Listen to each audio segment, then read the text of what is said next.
all of a sudden people are like, yeah, I talk. Oh no, we're live. Yeah. Well, Gord is named after Gordie Howe, right, Dev? Yep. Makes That's sense. right. Yeah. And then how did you get Carl? It fit him. He's a Carl through and through. Just a little shit disturber. Named after the llama Carl. It could be. That's Marty there. Hey, Marty. Marty McSorley. He likes to be on camera. The truth is, he picked his own name, so that's kind of a fun story. Oh, did you guys lose my video there? Yep. Yeah. Uh-oh. Way to go, Marty. Hang on. I don't know what to do.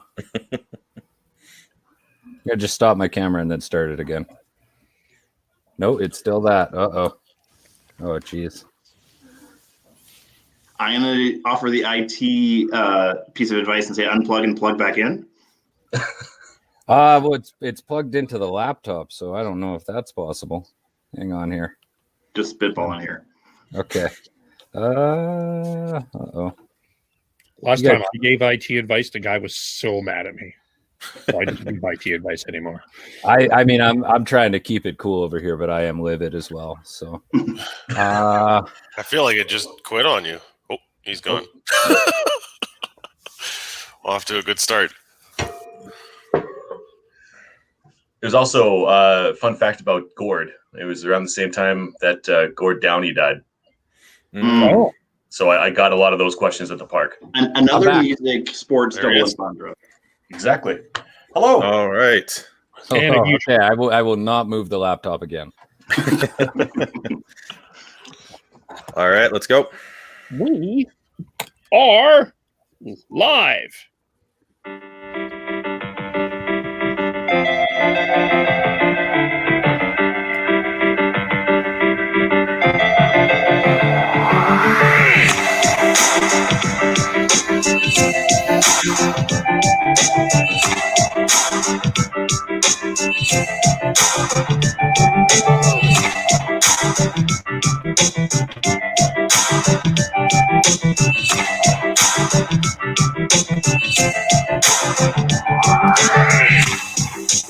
Welcome back. Happy Sunday to you.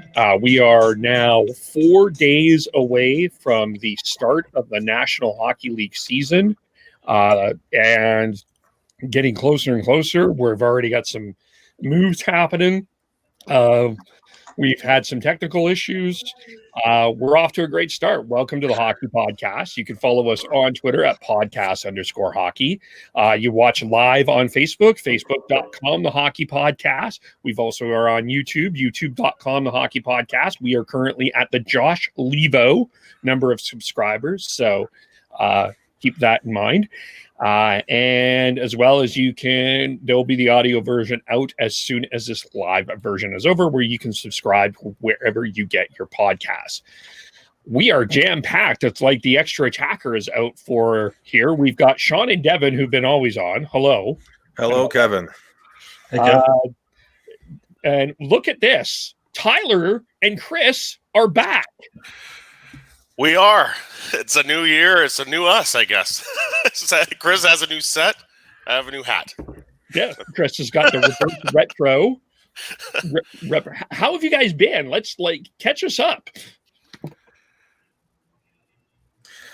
You're on mute. Good start, Chris. Good start. There we go. Awesome start. Take yeah. two.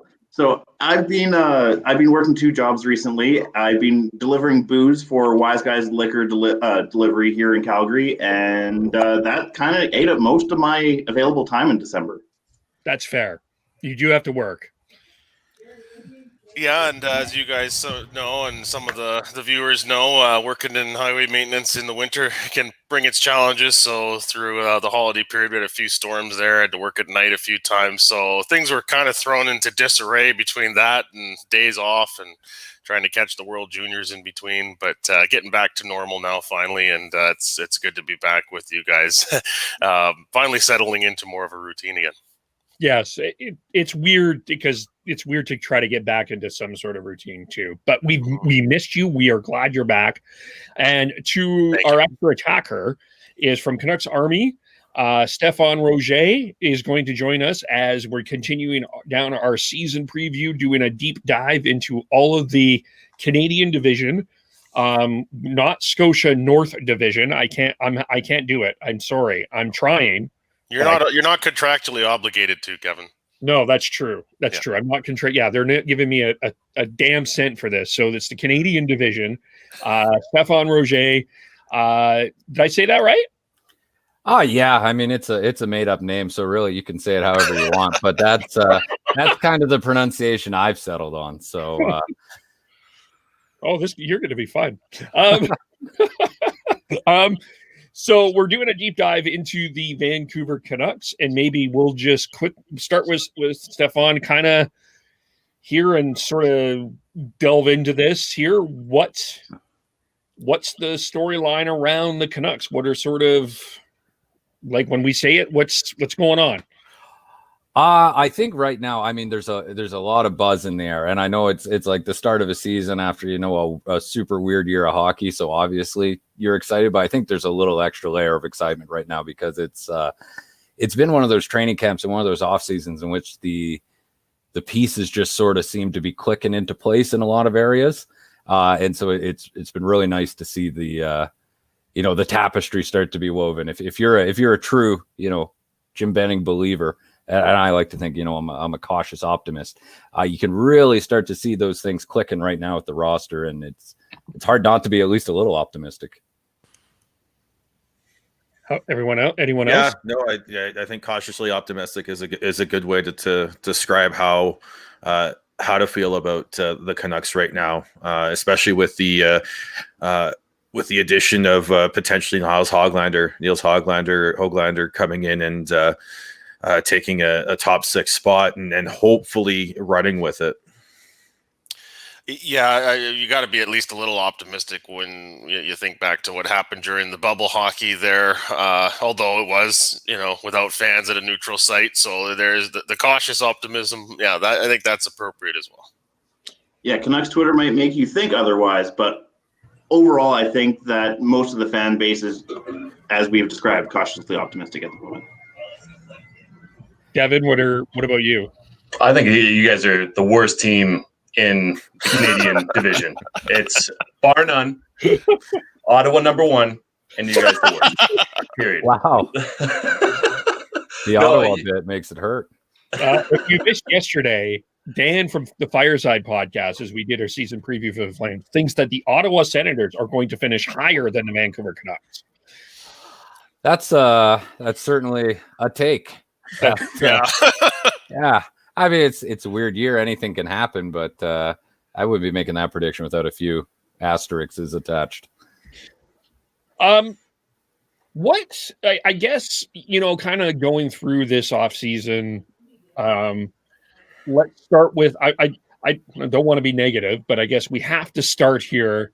The losses of Markstrom and Tanev ultimately, although, I mean, replacement Schmidt, Holtby, did that turn out better, worse? What's like after the dust settled? I mean, everybody was yelling at Benning. Everybody was yelling at Canucks Twitter was angry at Benning, and then they were angry at Calgary, and then things kind of settled down there. So now that the dust has settled, maybe we'll start with Tyler here. Where is this soft? Are they better? Are they worse? I think on paper you have to say they're not as strong, but when you're parting with long-time popular players like Chris Tanev and Markstrom was such a gamer and a leader on the team and played really well. You see everybody leaving. It was just so sudden, right? Like everybody was just in a matter of a couple of days. It's like half the team disappeared. But really, Braden Holtby is still a Stanley Cup champion goaltender. You've got Thatcher Demko, everybody's excited about. Nate Schmidt. Now, I want to say about Nate Schmidt, great defenseman, in a bit of a honeymoon phase right now with the fans and media. Hopefully he plays well and things stay positive that way. It only takes one bad performance for things to change in a hurry with the fans. But the Canucks had to move forward with something different, particularly around Tanev, and now we'll see. For me, Olli Juolevi, and I've said this a number of times before, that's really it's really key how he performs. If he can't step in there and deliver for the Canucks, that's going to be a huge problem, I think. Yeah, the way I look at it is the goaltending has taken a uncertain step back. I think there's potential there that it does. There isn't much of a loss there with the work ethic that Braden Holtby has working with Ian Clark. Can Thatcher Demko continue to develop and take the bull by the horns after his spectacular performance in the bubble versus Vegas?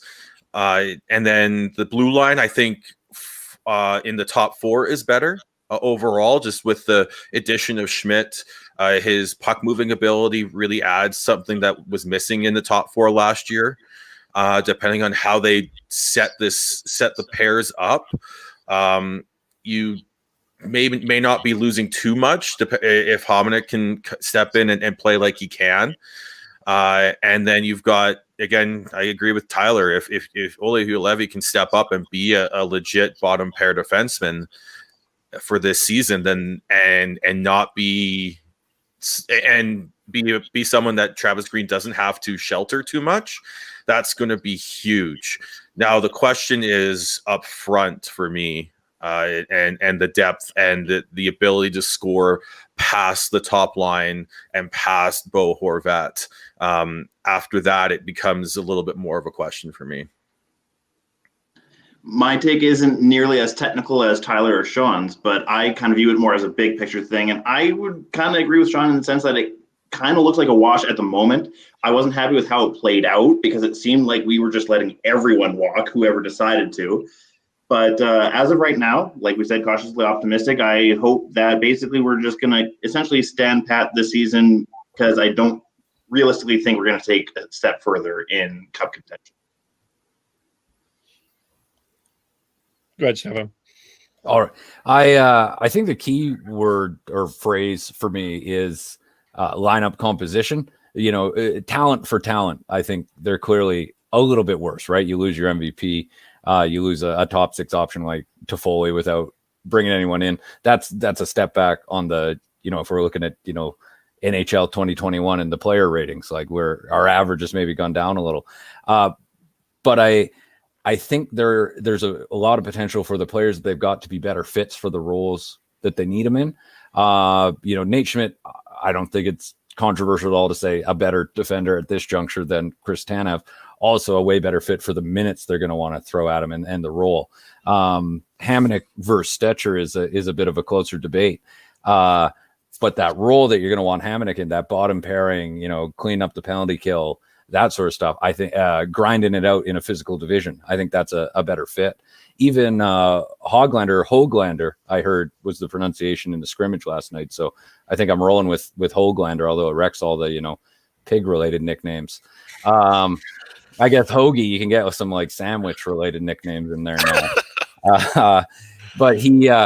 So on a Horvat line, like especially if the third line is going to be some combination of Gaudette, Virtanen, and whether it's Roussel or whether it's Mott or whoever they throw on there with him, that's going to be a third line that needs to be sheltered a little bit more than the average. It's not a checking line.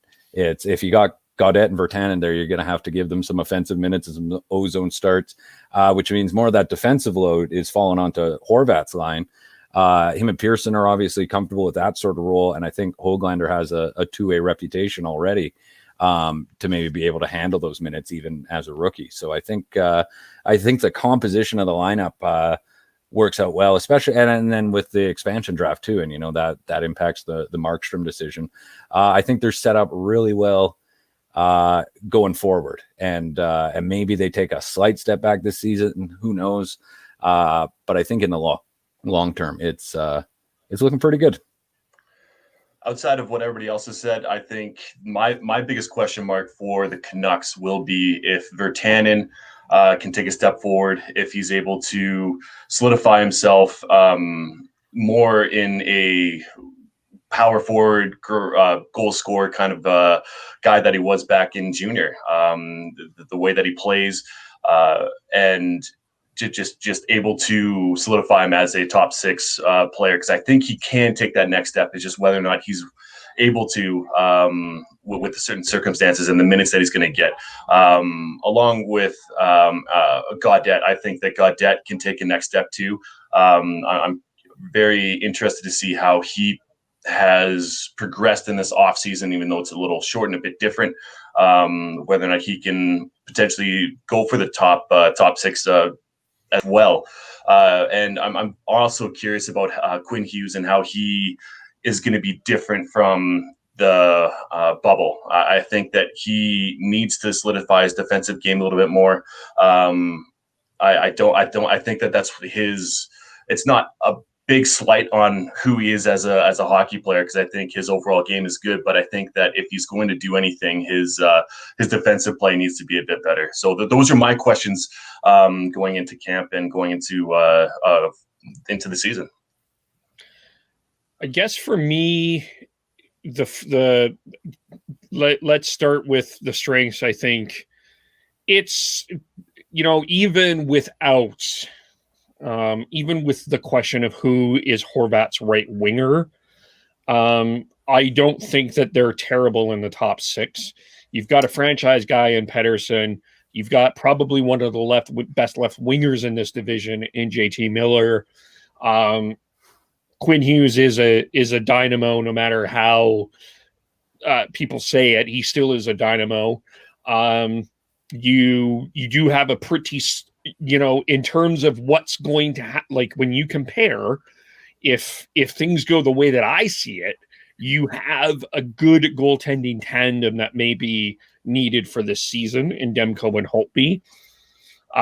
So that's not my concern. The concern comes down to the bottom 6 still, and how you deploy them. I mean, I don't have a problem with a line of Gaudette, Mott, and Virtanen, but I don't know if that fourth line with all the money that's being spent there, that makes it pretty difficult. And hopefully some other players can start taking some steps. I'm hoping for a big step for Zach McEwen this year. I think that needs to. I think if that happens, I think the Canucks have a better chance of getting into the playoffs than playing with a Beagle with the quadzillion-dollar fourth line. And again, it comes down to how you deploy this defense, who you end up pairing with Quinn Hughes.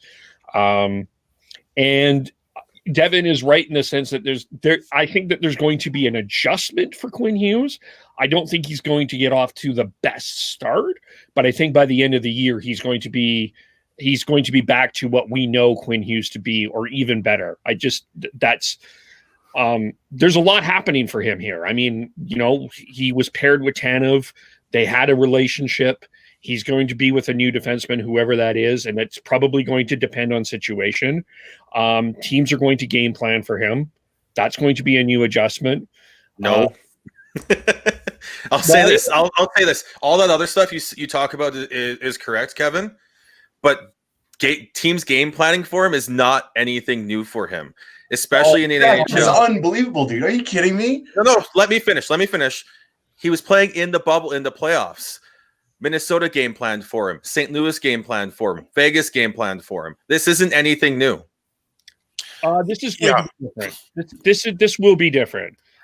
I mean, Vegas game planned for him better than those other 2 playoff teams, obviously. But let's remember about the bubble hockey. Even though Tanev was primarily Hughes' partner, Quinn played with just about all of the rest of them. There was a lot of shuffling that went on from Travis Green during the bubble hockey. So, I agree, Kevin. There's going to be a bit of an adjustment there, but it's not something I'm worried about. Yeah, like I'm not saying like don't hear me and say like Quinn Hughes is going to be terrible this year. Every player goes through an adjustment, and this is going to be his adjustment port, and I think he's going to be fine. But I mean, that's just it. And I guess the other big question is, when does this contract for Travis Green get settled? And the longer that this goes on, I think it's going to be a little bit of an albatross. It could be a distraction for the Canucks. I do think it will get done sooner rather than later, but I do think that this is something that does have to get settled sooner rather than later, though, too. Because we all know Vancouver media will never stop asking that question. Yeah. Sorry about that. Well, what are your thoughts on that, Stefan? It's a bit of a weird one because I've always been of the strong opinion. Maybe it's a very selfish opinion as a fan that a market like Vancouver should be taking advantage in off ice fields that aren't affected by the salary cap, right? So one thing I really liked about the Gillis era was all that off ice spending on, the hyperbolic time chamber or whatever they had there, and all that stuff they had off ice. And so for me, it's clear that what Green is doing is working. You've had successive runs of incredibly successful rookies entering the team during the period where you're supposed to be rebuilding. Like players are hitting the NHL and they're exceeding expectations, rather than just having to temper those expectations as fans. And so I think it's working. You've got them here. Just give them the money, whatever it takes to make it work long term. And, if it doesn't work out, you're going to have to eat that salary. But for me, that's kind of I don't know if I want to say responsibility, but that's kind of, part and parcel of being an owner in a Canadian market, Ottawa excluded, obviously. Mm-hmm. I agree in terms of just find a way to get it done. Like I said, hopefully now that they've got all their sponsorships, the Scotia Bank divisional sponsorship, the Rogers sponsorship on the helmets, they've got enough excess cash to get this done now. But I really hope they are able to get this done as quickly as possible, because I was wrong. I thought that they'd have this done before camp even started, because of exactly what we talked about, the media zoo that could be created because of this. Now they're going to have a little more control over the zoo because of the Zoom calls versus the media scrums and everything normally. But those questions are still going to be asked, and that's still going to be a major talking point on sports radio, podcasts, in articles in online and in the newspapers. So it's going to be something that they're going to have to find a way to control, and the best way to control it is to get him signed soon, as well as Ian Clark needs a new contract, and he needs to be signed soon as well. Well, the season hasn't started yet, so let's give it a chance, I would say, in regards to Travis Green. I have to assume there's willingness on both sides to make a deal. Probably term might be the sticking point there right now, but I mean, I'm just guessing. I don't have any inside info on that. I just want to give props to Sean. I've never heard him say I am wrong. So that's growth within yourself. I'm very proud of you. Everybody, round of applause. Yes, thank you. Oh yeah. Thanks for that, Dev. It's nice that you actually listen to me and hear that everyone. I always listen to you. Some of your takes are just so outlandish and ridiculous that I can't take it seriously. Is it entirely possible, before Chris jumped in, is it entirely possible the contract is signed and they're waiting for the regular season to start to announce it? Yeah. It's possible. Is it likely? Probably not. But I kind of share the same sentiment as everyone else. I just hope it gets done sooner than later, and that it doesn't end up blowing up as a big media story. Now that we have a lot of these other I's dotted and T's crossed, hopefully they can get around to it. I felt like Stefan was going to say something there. I'm a little bit infamous in my circles for my hockey conspiracy. So if you want a conspiracy theory about this, there's always there's some bad or unpopular news coming that they'll then announce the Green extension immediately afterwards. Maybe they're not willing to send Louis down to Utica or something along those lines. Sorry, I got a cat invading here. First animal invasion. There you go. It could be that. But I think they're probably honestly just negotiating behind the scenes still. But you never know. Maybe they're not willing to pay Louis $6 million to ride the bus in Utica, and they realize that'll be an unpopular thing. So the day they announce that, they go, oh, and by the way, we've extended Clark and Green, so you never know. I just think that besides that theory, because I think that's a pretty good one. I think that overall, you want to get rid of any sort of questions going into the season, really. And if I was them, I would announce it as soon as possible. But I like that theory, though. Yeah, I would be okay with that news sandwich.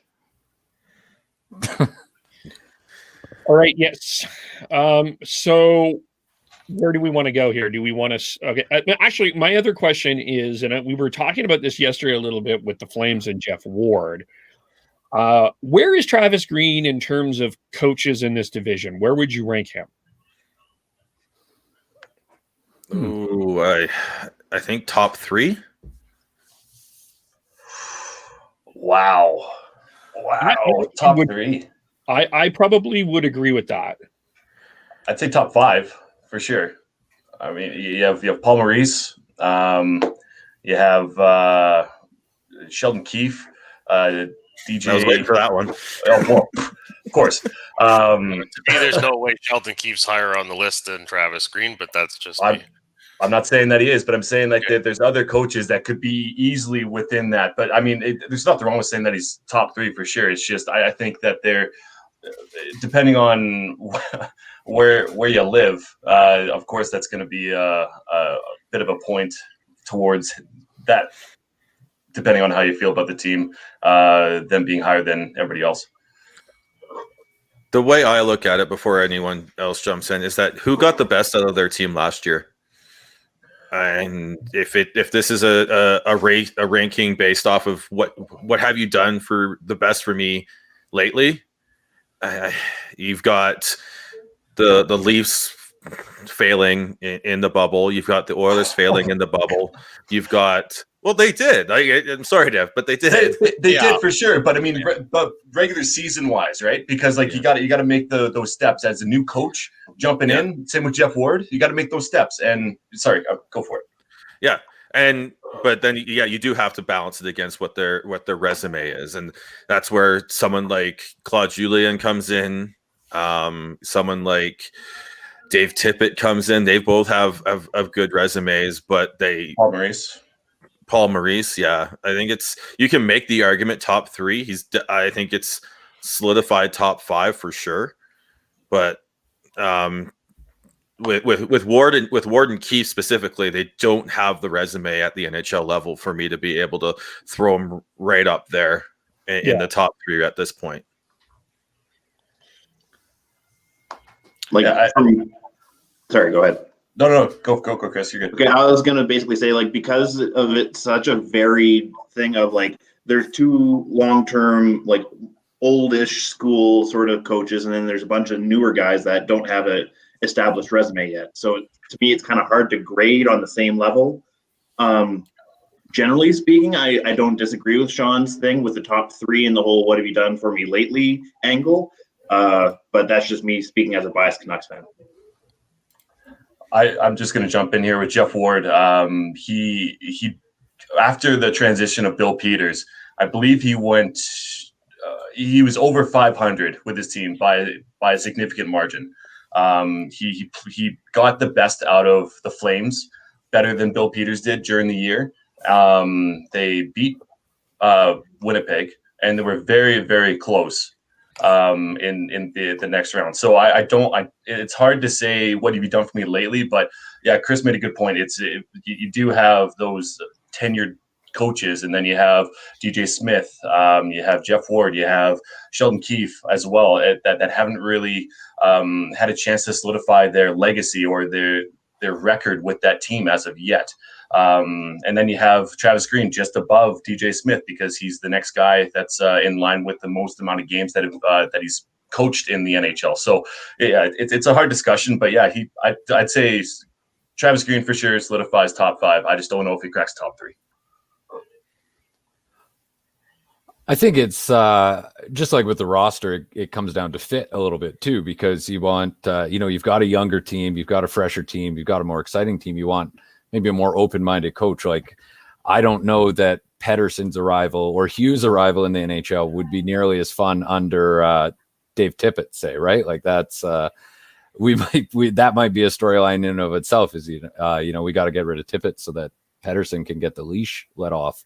I think it's underrated how well players have transitioned into the NHL under Green. You couldn't ask for better out of Besser, Pettersson, Hughes, like now Hoglander. Like he has this remarkable ability to get the best out of rookies, which is not always easy, as we all know all too well in this fan base. And that's exactly what you needed out of a coach right now. Whether he's the one that actually gets him over the top long term or not, he's definitely the coach for the current moment. Tyler? I don't have anything to add on any of those points. My only thing for Green would be that, has he kind of peaked? Like, he really went through the bag of tricks in the bubble hockey, and now that we've seen Travis Green, the playoff coach, does it get a little harder for him? That's my only concern. But other than that, I mean, I don't think there's any doubting he was able to get the most out of his roster in recent times compared to the other guys. And I think Stefan makes a good point about how the Canucks the last few years, Pettersson, Besser, Hughes, now Hoglander. Did I say that right? Yes, I think so. All of these guys that are coming in, these rookies that are coming in, I mean, there's not a lot of organizations that can have that. And I do think that that's credit to what Travis Green is allowing young players to be themselves. I think that's a good strength there for sure. And allowing them to play themselves into a lineup. Like, look what he did with Adam Gaudette. I mean, a lot of people that was a huge storyline going into last year's training camp. And now Gaudette has solidified himself as the number 3 center on this team.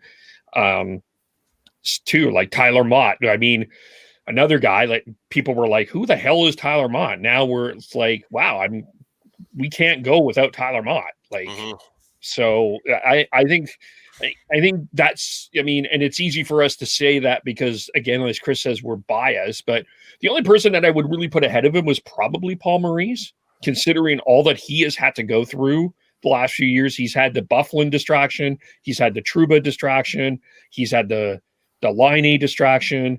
He's had just a number of distractions over the years.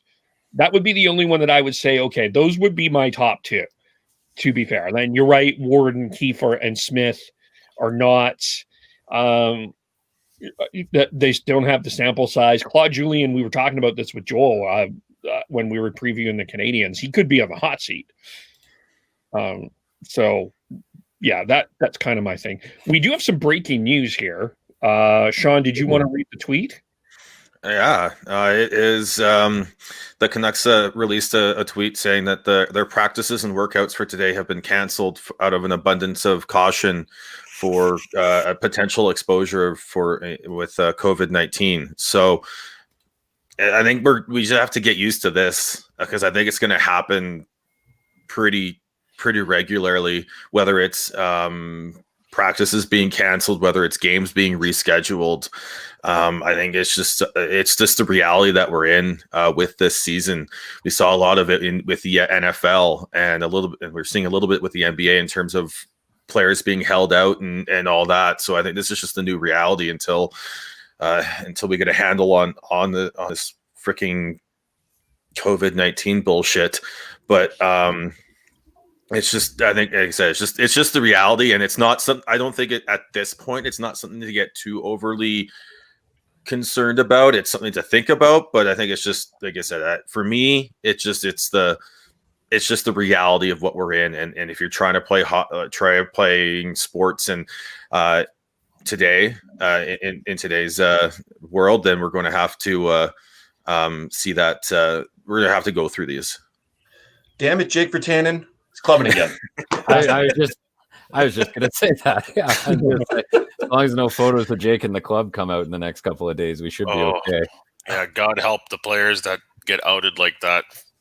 Yeah, you got to be idiots to really do that with your profession, really, and where the technology is now. So it's stupid. But I do want to just quickly talk about COVID and going forward with the season. It's a little concerning though, because it hasn't even started yet, and Dallas Stars can't play until the 19th.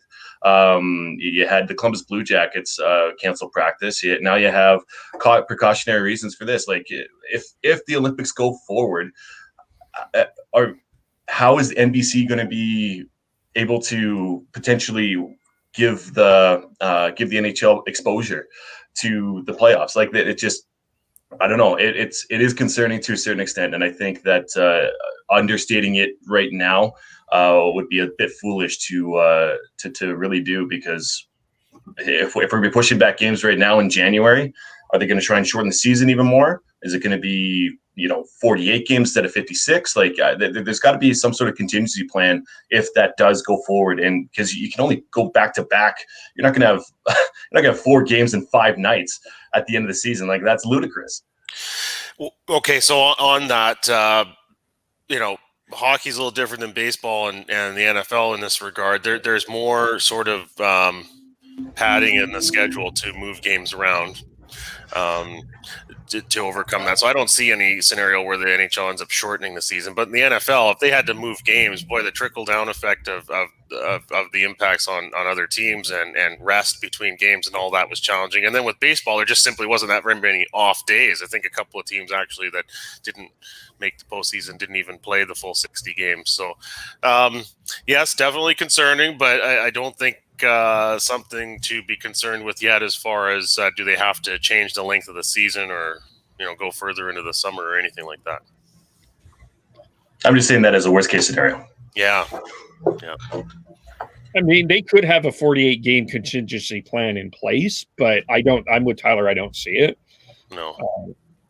I mean, it's, I'm with Sean. It's something we're going to have to deal with. And that's why depth is going to be so different in this thing here too, as well. We have a couple of comments. Jazz Deep says, "Go Canucks, go." Now, I appreciate that, but I guess my question is how do you say that? Thank you for listening, Jazz Deep, but you have a "Go Canucks, go" with an Oilers logo. I guess must want those games against Calgary to go the Canucks' way then. Well, it's just really weird with the first game that Vancouver and Edmonton play is against each other. So yeah. Thanks for listening though, Jesse. He asked a second question. Do you think Hoglander will win the Calder? Oh, it's his brother's account. That explains it. Stefan, you want to jump in there? Sure. I don't think so, although I'm happy to be proved wrong. Like I was saying earlier, I think that Horvat line, if that's where Hoglander ends up, is going to get a lot of defensive minutes, and that might translate to fewer points overall. I think that's good news for the Canucks if that's really a role that Hoglander can go into. I think that just might take him out of trophy talk. And there's a lot of other really good rookies out there right now. So I like Hoglander in that role, and it's going to be really good for the Canucks development and going forwards. But I don't see him being in the discussion. You've got Kirill Kaprizov in Minnesota, who I think is one of the odds-on favorites. And I think if he puts up the points that everyone's expecting, it's not going to be close. And then you got a couple goaltenders, and then you've got Lafreniere. Like there's some bigger names that if they play even remotely close to what we think they could do, that's as good as Hoglander is going to be for the Canucks, it's not going to be good enough to get into that discussion. Agreed. He might have one or two highlight reel goals that might make, end of season lists, but as far as a resume throughout the entire season that's going to get him a trophy, I don't really see it. Not with that competition. I think this is Lafreniere's or Kaprizov's to lose. Like unless they completely bomb, and it's going to be one of the two. For me, it's also Shesterkin. Don't sleep on Shesterkin with being the goalie who's going to get the bulk of the load for the Rangers, as well as is Samsonov still eligible in Washington? Ooh, I don't think so. No, I don't think so. No, but there's still Ilya Sorokin with the Islanders as well that could surprise as well. Yeah. If you want to stick with the sandwich theme from earlier, here's a free headline for someone: Is Hoagie going to be a hero or a grinder in 2021? That's just some fun sandwich humor for anyone out there who wants it. Free to take. I won't do it on Canucks Army, so anyone who wants that. Now I feel like we should invent this sandwich though. The hoagie, sell it in Rogers Arena for like $15 probably. Yeah, bucks for whatever the number is. But let's hop to the second line. Like, is this a situation that this depends on who the Canucks are playing is on the second line, or are we?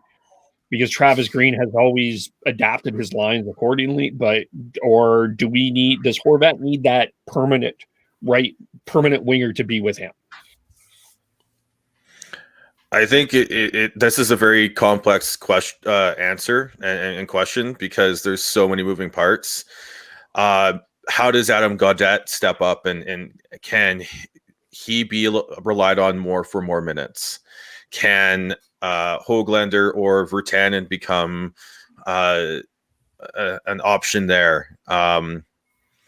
Because if Gaudette can step up and his line can be relied on for a little more than like 10, 11, 12 minutes a night, then you don't have to shelter them, then you don't necessarily need to have a safe option on Horvat's line, and you can have a little bit more risk and play him with Hoglander longer term, even if Hoglander struggles a little bit to start.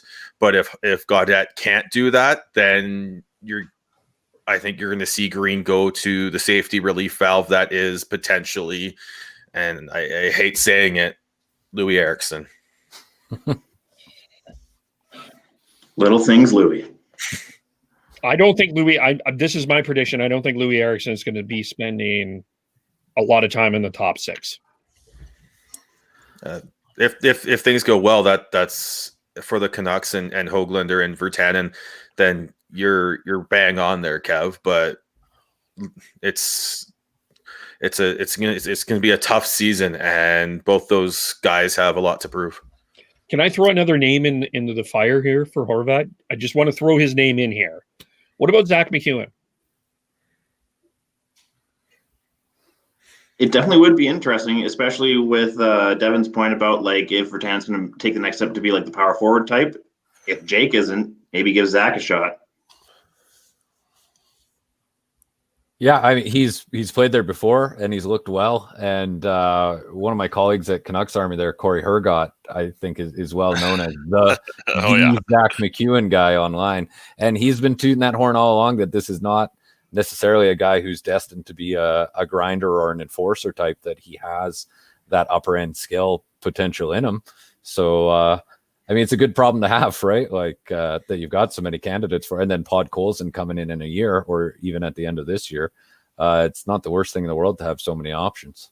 Well, and I think the big fella has earned a lot of trust with the coach, too. I mean, the amount that he got to play in the bubble, I think if I remember right, in that exhibition game against Winnipeg, he played and Jake Virtanen didn't play. So that is definitely a possibility, Kevin. I don't think it's absurd to suggest that at all. I think with the season being so short and condensed, having that stability of somebody there and running with that person or with that player is necessary for success. Because you can jump up the lines here and there and potentially try something new, but you got to have that stability and that lineup that you can trust game in and game out. Say, for instance, if you do jumble up the lines for the first period, or you're looking for a spark in the second, then I could see that. But the consistency with your top six, I think, needs to be solidified within the first 5 to 7 games. And if you don't like something, you have to change it to find something that will work. Well, the only thing that I'll push back on is because we're dealing in series, I do think that there has to be adjustments that you need to prepare for. Like, let's throw a scenario out here. Brady Tkachuk takes a run at Quinn Hughes. you're probably going to want to have Zach McEwen or somebody of that ilk playing against Brady Tkachuk the next night. Yeah. There could be some swapping around and all that, but Devin's right. You need to have some sort of stability. Luckily, Bo Horvat does have Tanner Pearson. They're basically joined at the hip, both on and off the ice. And then the Canucks also have Miller and Petey that they can do that with. So there is options available to do that while keeping stability. Yeah. I think there's a lot of teams in the North Division, the Scotiabank North Division, that have we do get paid over at Canucks Army, so they're paying. That's fair. So I gotta maintain. Yeah, you got both Tkachuks, you've got Cassie, and you've got Josh Anderson in Montreal now. You've got a lot of beef in the top sixes of the other teams, and the Canucks don't necessarily have that. So McEwen could provide that if Virtanen can't. Yeah. Don't forget about Corey Perry. I always try to forget about Corey Perry.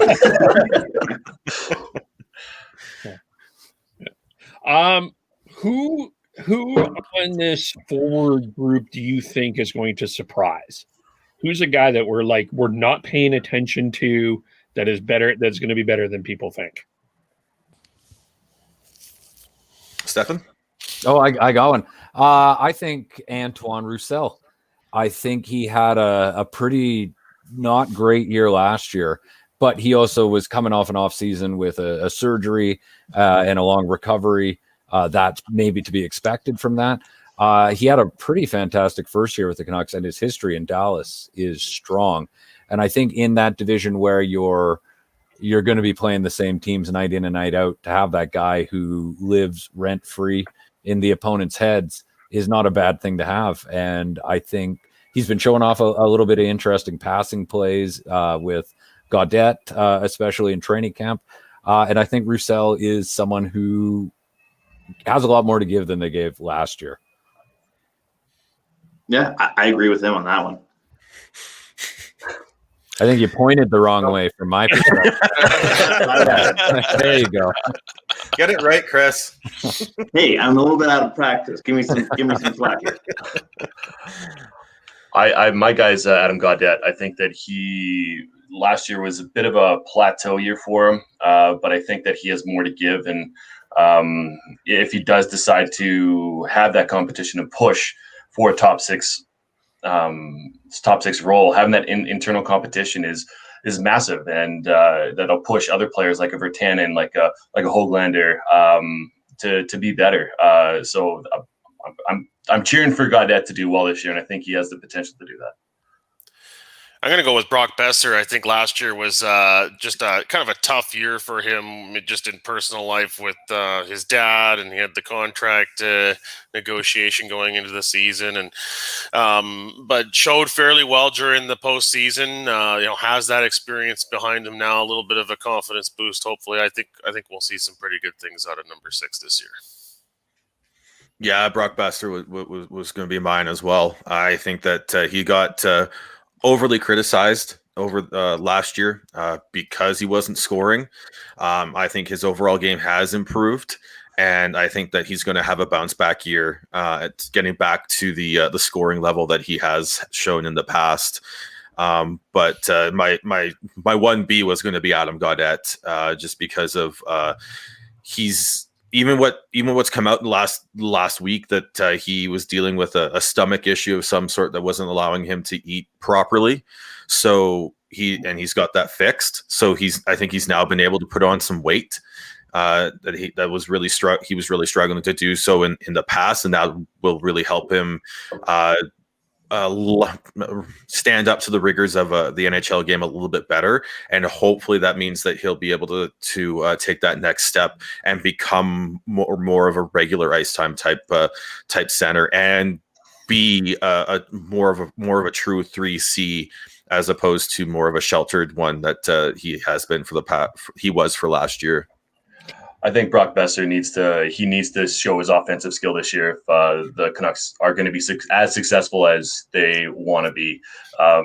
Look at the top goaltenders in this division. You have Markstrom, you have Anderson, you have Price, and to get good goals, to get goals, you need to have that shot, and you need to have that offensive threat, and that might put a bit of pressure. If he decides to show up and shoot like he can and score like he can, then that puts a hard matchup against the Pettersson line, against the Horvat line, and it just spreads out the depth more. And then you can rely on two scoring lines along with having a his defensive game, which did improve last year. But yeah, he needs to be successful this year in scoring. All right. With that, my answer. Oh, sorry, Kev, go for it. Who's hosting this thing? Take charge, Kevin. Would you? Jeez.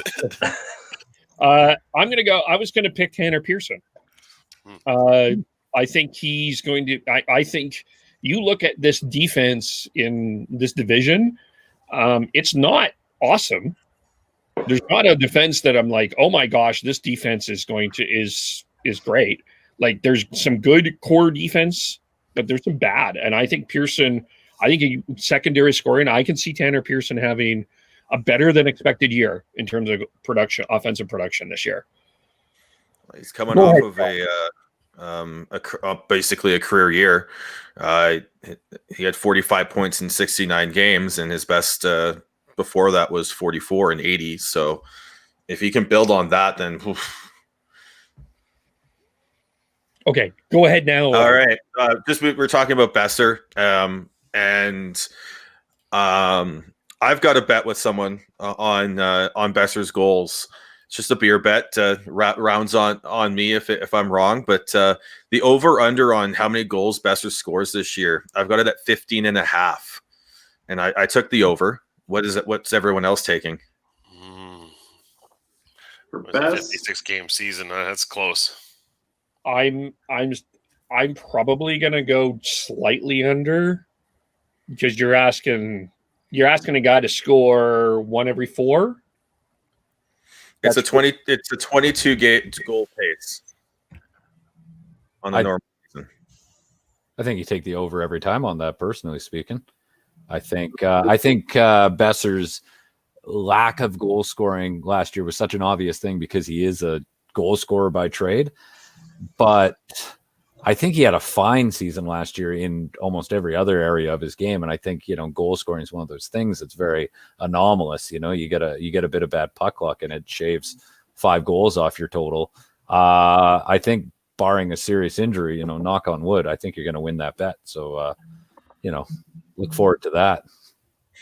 Yeah, I would go with the over. He played 57 games last year with 16 goals, and I don't think he's going to have as off a year as he did last year as far as goal scoring. And yeah, it's puck luck it has to do with it too. But I think overall, I think you're going to win that bet, Sean. If those stats are from last year and that's comparable to what's coming up this season, yeah, I would take the over. Yep. With that as well. Kev, did you get your answer in? I said no, but it's 15.5. Yeah.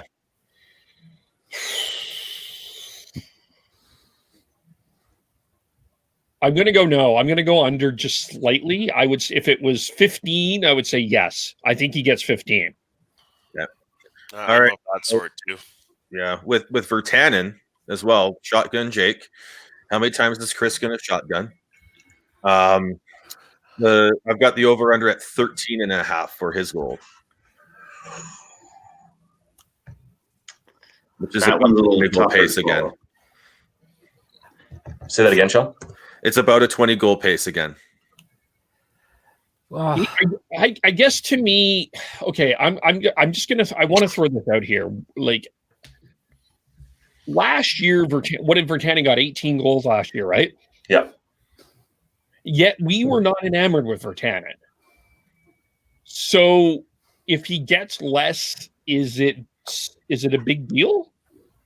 If we get a more well-rounded Jake Virtanen doing what we think Jake Virtanen can do, Are we better off for it?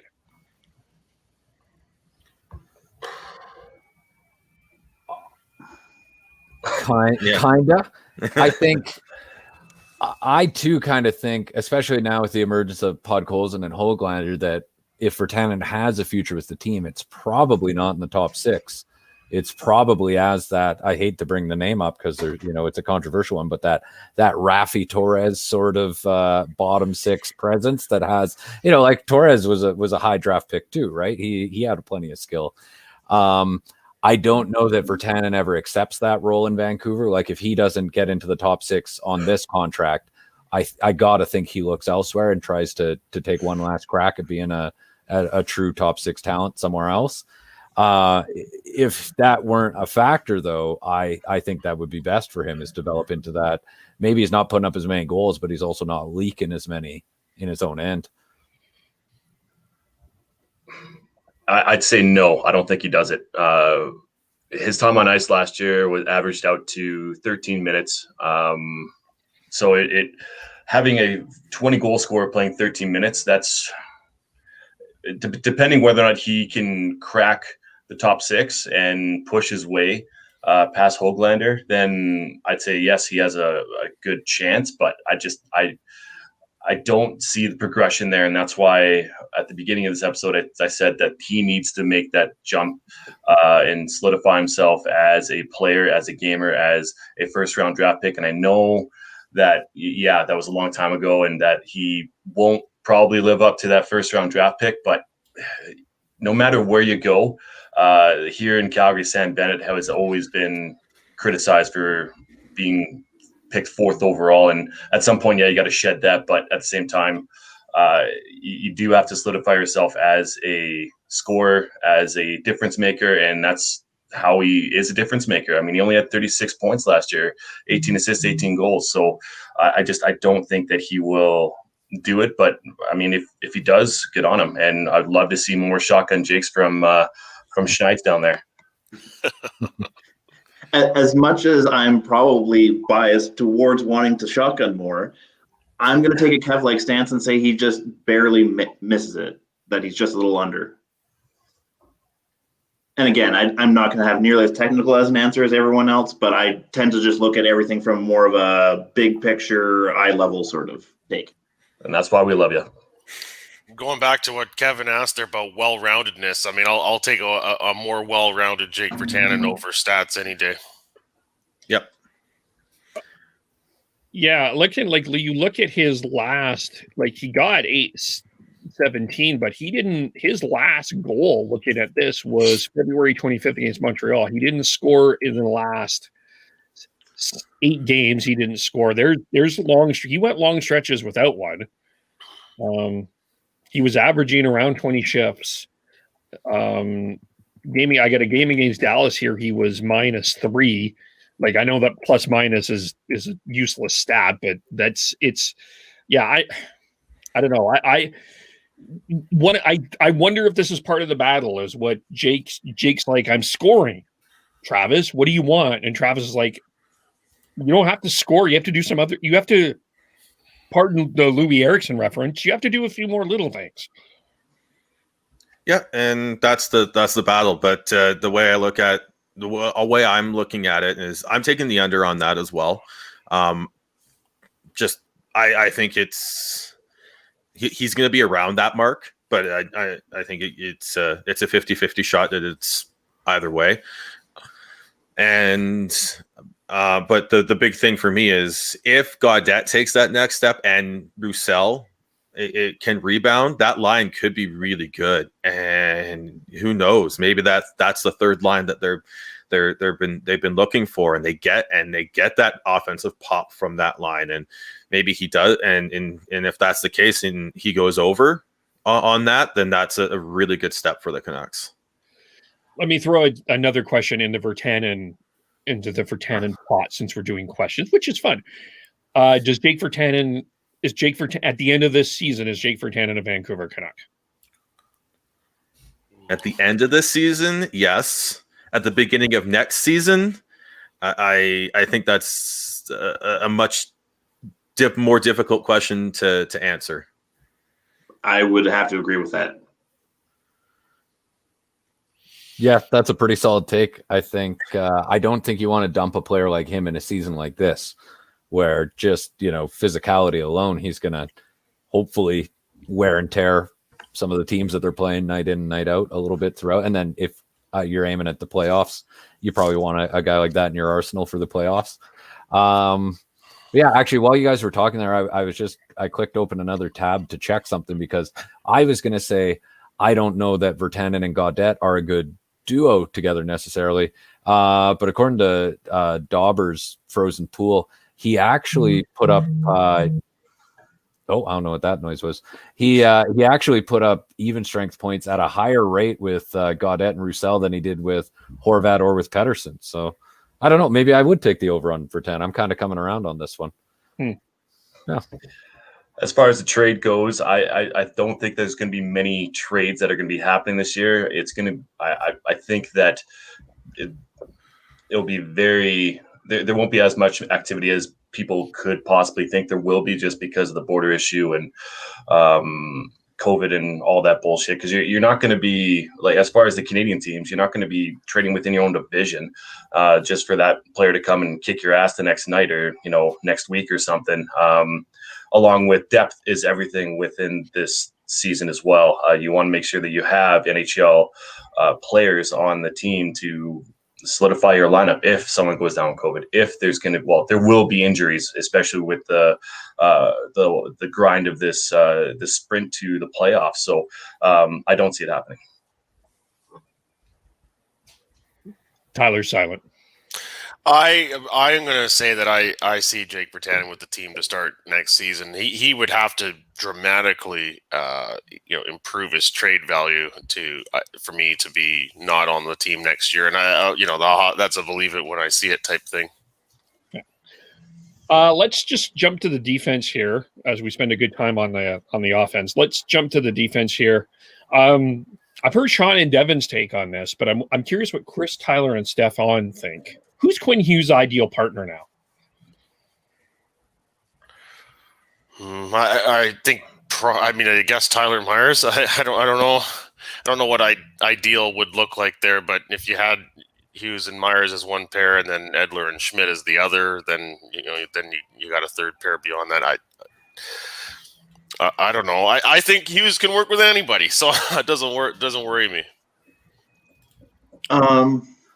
I don't want this to sound like a cop-out sort of answer, but I'm going to go with Tyler on this one, just because I honestly don't think about it on that level of depth, I guess.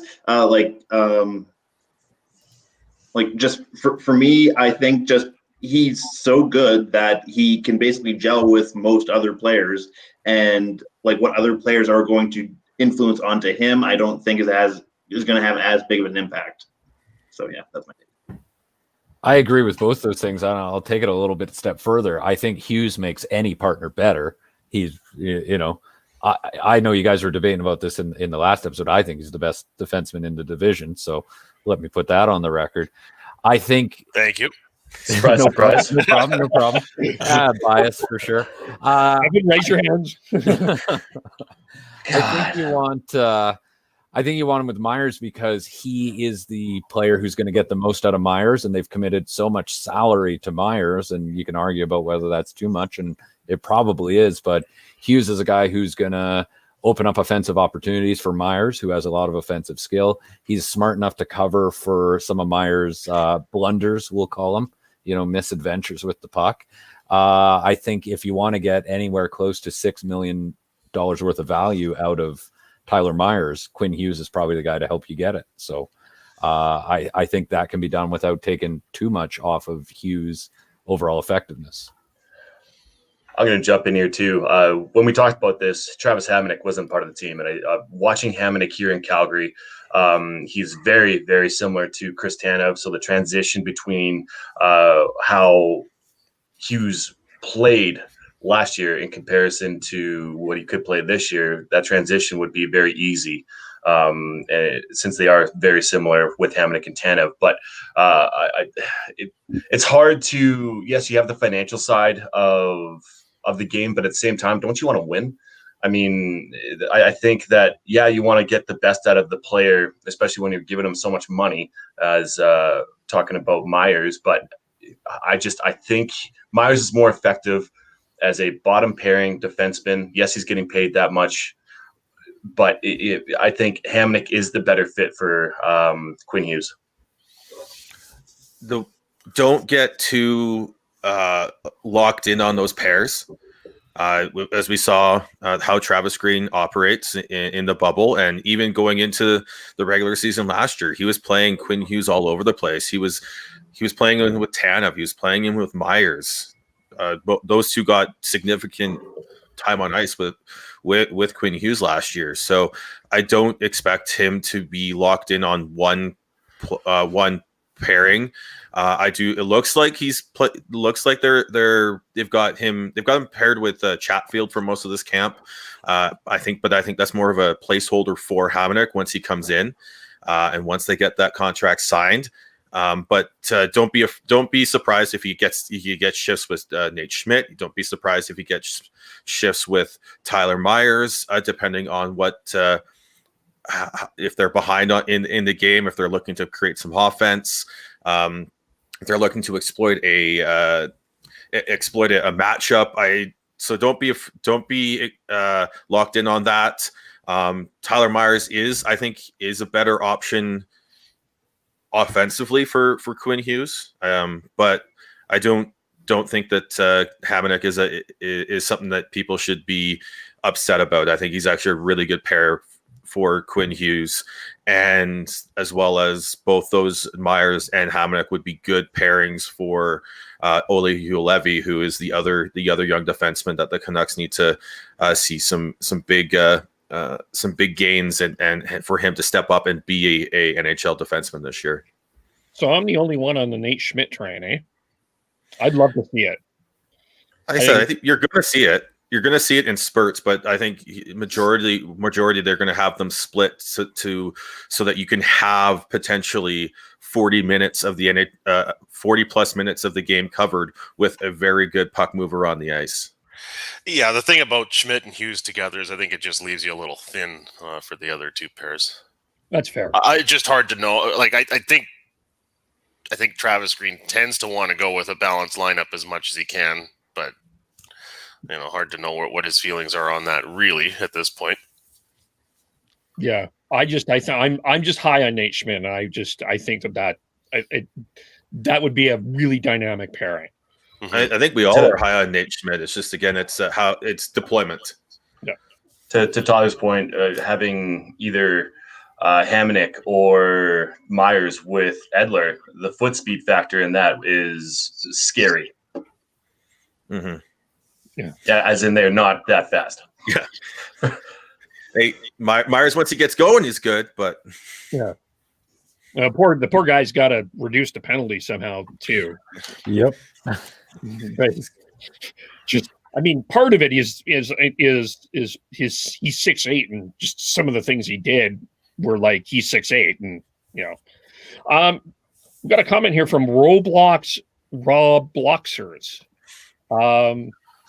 Do you agree with honestly the blue line has gotten better than last year? I'd say younger. I'd say maybe depending on who's in that bottom pair and who you have as your 7, more dynamic. I think the top 4 is better. I think Nate Schmidt over Chris Tanev in that role makes the Canucks better. I think if Hamonic can come in and be who he was in Calgary, especially if he's playing with Quinn Hughes, I think that and the depth wise that where you're able to push Myers down into the bottom pair with Ole Juolevi or Jordy Ben, I think that really ends up making the blue line better. Yeah, I'd say we got marginally better. It wouldn't be a drastic step, but I'd say there was improvement there. Theoretically, it's better, but we're dealing with some unknowns at this point versus what we saw last year. So like that, it's always gonna leave me feeling a little bit reluctant until I've had a sample size to dig into. Did Chatfield get hurt last night? Chatfield, I don't think so. but he was one of the casualties of the piss and vinegar of Tyler Mott's game. Okay, good. Yeah, because I was just wondering about that, because it's really what's like you have your Myers, Edler, Hughes, Schmidt, Hamonic, probably Ben, and then I guess that's where your taxi squad. Part of where your taxi squad is who you're going to have as your 7-8 defense D.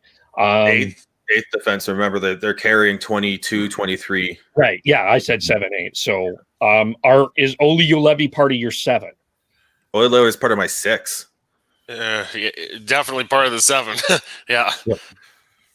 Yeah, I would say definitely 7. And yeah, I might go with Sean and say 6 for me personally. Might be part of my 4, honestly. I think Edler. I think Edler needs far fewer minutes than he had last year to be as effective as possible. And I think in the long term, if he can slide down to a bottom pair, whether it be with Myers or Hamonic on a real shutdown bottom pair, I think Joe Levy works well with Schmidt. I think they're in the long. I don't know if I'd give him the same amount of minutes as Schmidt right off the bat, but I think by the end of the year that might be the bottom end of your top 4. Isn't that concerning, considering how much time Ulevi has had in the NHL? And also curious on your thoughts of is the blue line better this year, especially if you have Ulevi in your top 4 there, Stefan? I think it depends on his performance, right? I think if he can handle the minutes and be steady. I'm a big Nate Schmidt. So the answer to both questions is Nate Schmidt. Honestly, I think they are significantly better than last year, the blue line, and I think Schmidt is the reason. So, as Vancouver fans, we've seen Braden McNabb for pretty much his whole career. He's been in and around the Canucks, right? Starting out with LA and moving on to Vegas. He's a fine defenseman, but he's not a superstar by any stretch of the imagination. Last season, Nate Schmidt made him, look analytically speaking like one of the better defensive defensemen in the NHL. I think Schmidt has the power to elevate whoever his partner is. And if it's Joe Levy long term, then I think we might be fine seeing Joe Levy pull down 20 minutes a game.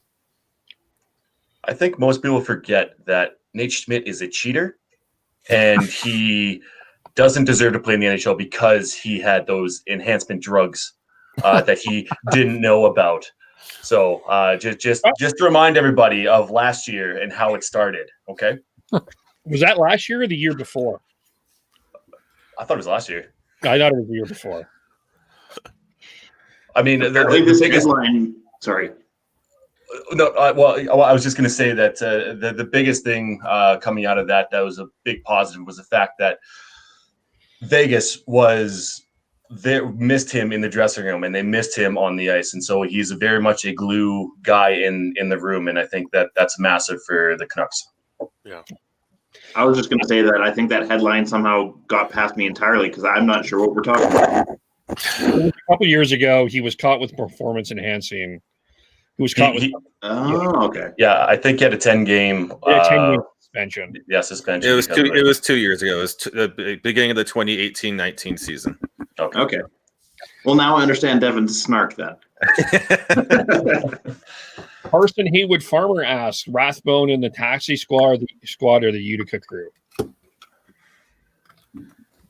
Depends on how you want to stack the comments, I guess. Like, if you want to be a selfish from the Canucks perspective, I'd say taxi squad. But if you want the comments to actually be decent, I'd go comments. I think you put him down in the comments so he can play. He hasn't played in a while, and this is his first pro season. He hasn't played any pro games. He's just coming out of college. From what I've gathered from everyone that's covered the Vancouver Canucks camp is that he's not quite ready. So to get there, you need to play games. Yeah, too many names on the depth chart ahead of him. So the taxi squad's not going to help his development in all likelihood. What about Brogan Rafferty? I think you keep Rafferty on as whether it be on the taxi squad or whether it be on as your number 8. And I think you try to get him in some NHL games this year. I think he's old enough that you don't really need to worry about sending him down to Utica. Although he is, he still has some waiver exemption, so you could. I think you probably put him in again. I feel like we're trashing Ottawa here a little bit, but I think you put him in for a game against Ottawa here and there, right? You let him get his feet wet at the NHL level, and you see what you have with him, because you're going to want to rest a Hamonic anyway. So that's what I think for Rafferty, and I think Rathbone, goes down to Utica and gets as many games in as possible. Tyler's charger died, so he will be back. Okay. Is that what that buzzing was? Yeah, maybe. I think that no matter what, I think Rathbone or Rafferty, I think both of them need to be playing, period. This is not a year where you want to rush guys to the NHL. You want to make sure that your top prospects, if they're not playing in the NHL every single night, they need to have those reps. They need to have that development. So for me personally, it's just – you make sure that you have NHL players and you make sure you have that depth. But the guys that are up and coming, they need to play. I agree with Devin's sentiment there. My only, difference on that would be in the sense that I think Rafferty's a little bit further ahead in his development than Rathbone, so I would keep him on the taxi squad as opposed to Utica. But I do get where Devin's at. Stefan, just while we're at it here, what do you think of the St. Louis Blue and Tyler and Chris? What do you think about the St. Louis Blue Vancouver Canuck alliance for the Utica Comets? What are your thoughts on that? It's definitely a little bit strange. I mean, there's some precedents for it. The Canucks have shared AHL franchises before, back in the Chicago Wolves days. I was kind of looking forward to a guarantee that whoever's down there is going to be getting massive minutes. Jack Rathbone getting guaranteed top pairing minutes was appealing, and maybe that's not the case anymore. But I think it's better because the AHL, if a bunch of teams are going to be combined, is going to be stronger, and that's going to mean better development for the players that are down there. Chris, Tyler, Tyler's getting set up. Chris, are you on mute? Yes, I was on mute, but I was basically just saying I've already given my take, so I don't really have much more to add. Go ahead, Sean. The Holtby Demko tandem. What does everyone think on that? Because that's one of the big question marks going into the season for the Canucks. Is you lose your team MVP in Markstrom, but they've brought in Holtby, and Demko had such a just phenomenal performance versus Vegas. What is everyone thinking on that? Don't mind the host. I think it's going to be close to a 50-50 split, I think, is the way they're going to use them. I'm more confident in Demko performance in the playoffs there than I was prior to that, but still, I think it's a bit of a limited sample to just fully hand him the reins at this point. Stefan? Yeah, I would agree. I think Holtby's look good. Sorry, is that noise coming from my end? I think it's Tyler's mic. If you can mute that, Ty. No. Okay. This is a $30 Amazon gaming headset, so I wouldn't be surprised if it was me. I think it's good that Holtby's there. I think Ian Clark's probably going to affect some sort of a rebound in him, and that's going to be wonderful for Demko. I think the idea is to probably start getting Demko more into the starter's role as they approach the playoffs. That's the hope, anyway. Yeah, I like that strategy. You kind of have the tandem there. They split the games until, let's say, 15 to 10 games left, and then you ride the hot hand. Ideally, if all things are equal with both of them, but you do want to see that step forward from Demko and willingness to take the reins from Holtby, and hopefully they can Holtby can kind of not hold his hand, but give us some tips so that Demko can learn from Holtby throughout this shortened season. And if you're a Canucks fan, that's what you're hoping for. So who starts on Wednesday? Demko. I think it's going to be Demko just because he's probably I think he's looked really solid, and Ian Clark probably has more confidence in Demko understanding the style that Ian Clark wants the goalies to play. Yeah, when do you see Holtby? I'd probably say after like game 2 or 3. Well, they play back to back, so to start the season. Yeah, then I'd say game 3 then. So you think Holtby will get the Markstrom game? Like I don't know the schedule too closely. Obviously, Sean has a lot more in depth than I do, but no, I just basically think like they'll give Demko the benefit of the doubt for the first game or two, and then once they finish that first series, if you will, they'll probably go with Holtby. Was more so what I was trying to say.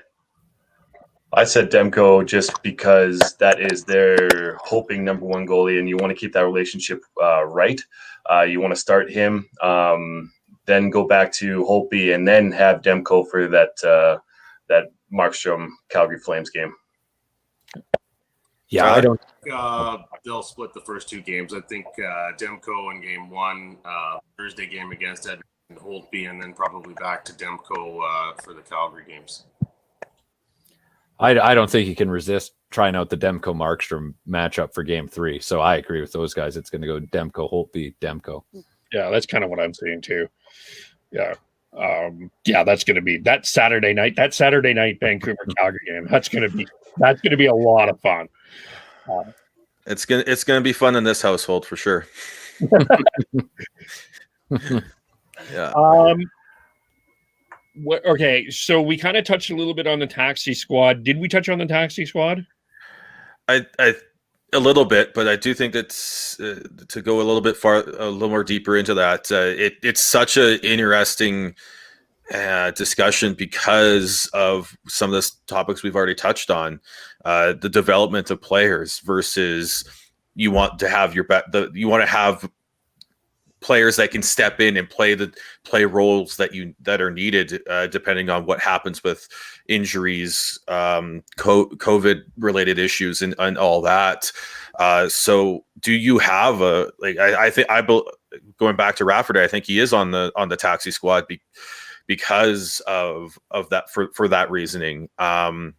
You want someone that can step in and be available and be someone who can be a puck mover if one of Schmidt or Hughes go down for whatever reason, and you don't want him to have to go through whatever the quarantine requirements are, depending on when it happens. Yeah,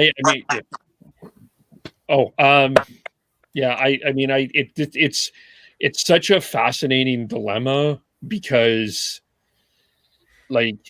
Valimaki was a debate yesterday. Do you want to give him 6 minutes, or do you want him to play all year in Stockton? This is the same thing with some of these other guys, right? So, and a lot of this has to do with the style and the teams that you're playing.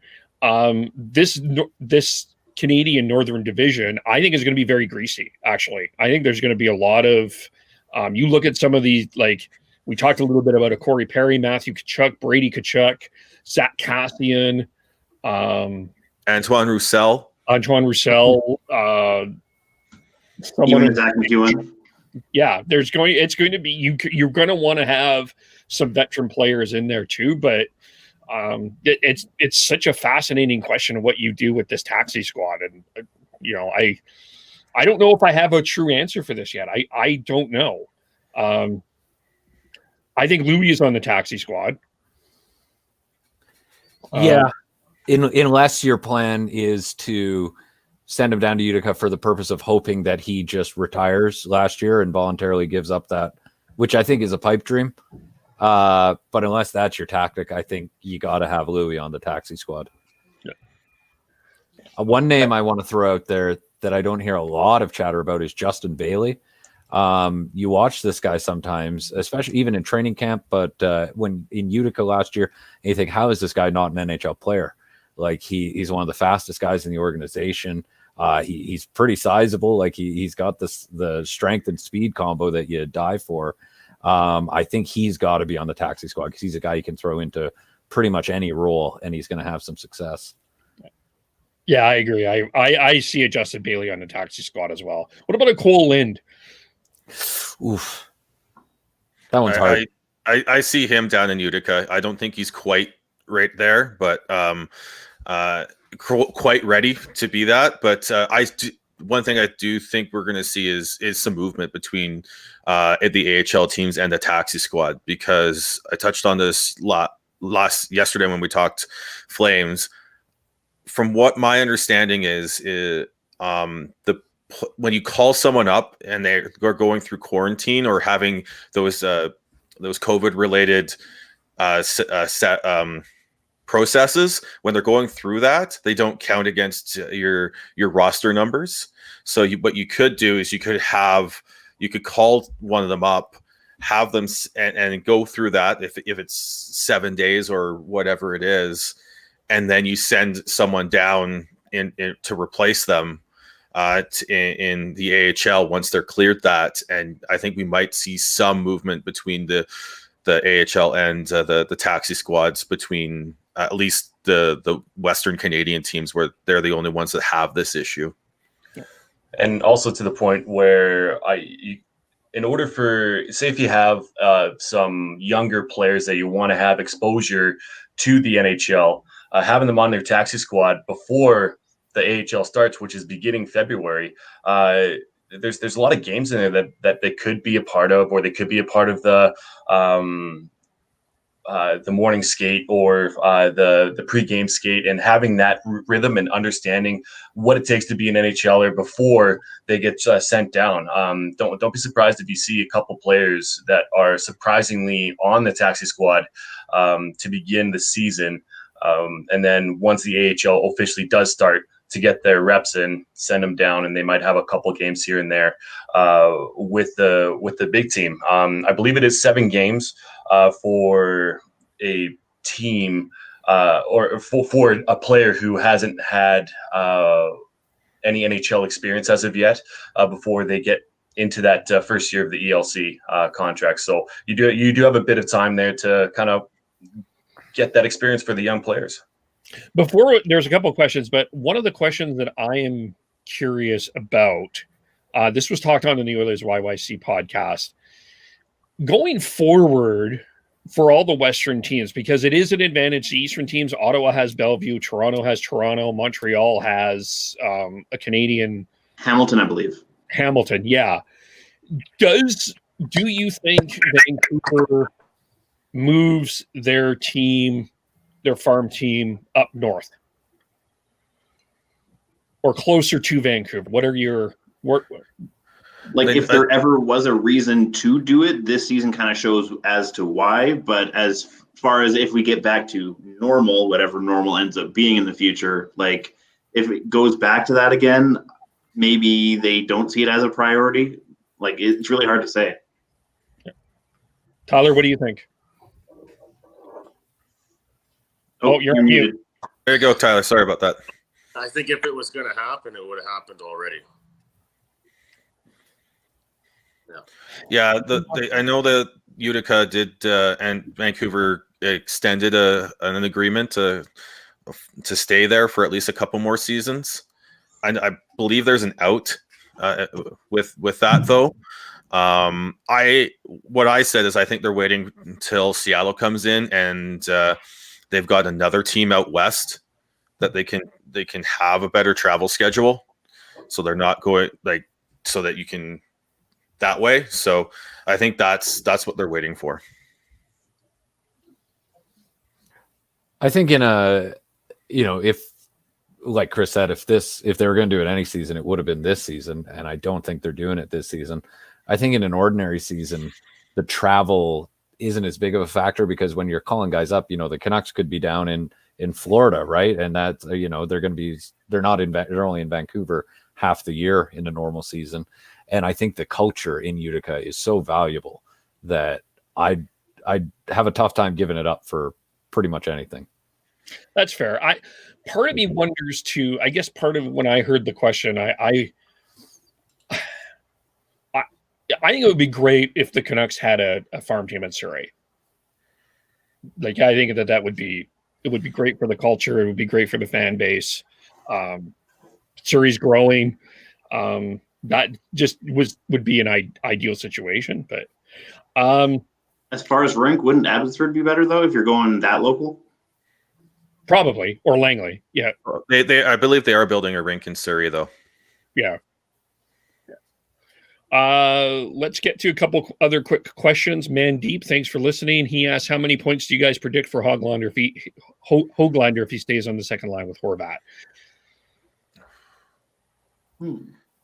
100. No, I think that realistic expectation, 30 to 40 points if he does stay on that line, and that's on the higher end. But I could definitely see that. I'd have to go with Devin on that one. I was thinking around 30, 35. Boy, I was lower. I'm more in that 27 to 30 range. That's about a just under half a point per game, and for a rookie who's especially in a tough league, a tough season like this, I think that would be the range that I see him in. I agree. Anything over a half point a game, which is what 28 is, you'd call it a success, and anything over that you'd be real happy with, I think. Tyler? I'm going to temper it and say the 20 to 25 point range there. Yeah, I'm kind of with you. Yeah. Then Brad asks, talking about Horvat, we all noticed him take an extra step in the playoffs. Do you think he can sustain that kind of point contribution? And a wild card question, does Besser maybe get moved this year? I'll answer the second question first. No, I don't see Besser getting moved. I'm not saying he's untouchable, but I think it would take a hell of a lot to get Brock Besser out of Vancouver. Agreed.